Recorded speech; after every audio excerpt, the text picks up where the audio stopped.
What would you do if you're a father of two taking your kids to school and a douchebag like this tries to run you off the road and kill your whole family? Now let me paint the picture for you. This road is a one-way in and one-way out, and it has heavy construction on it at this moment. This guy decides he's going to tailgate the family and antagonize them. Watch how he swings over with oncoming traffic just to get to the side of them to scare the kids, the wife, and the husband. So then he swings back, then he comes back over again, and then this is where it gets pretty bad. Brace yourselves. He pushes the SUV onto the side of the road, nearly wrecking the SUV. And so the father stops, walks out to have a talk. Ladies and gentlemen, this is the main event of the evening.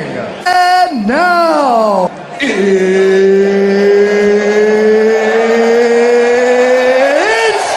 time! Now the guy in the black, he had a little bit of size on the dad, so he grabbed a single leg and dragged him to the grass. Instantly got on top of him, looking for the mount, but all the guy could do is just grab the dad's hair. And of course, he gets uppercut right in the face. And he's being swallowed up. So the construction workers intervene and they pull the two guys apart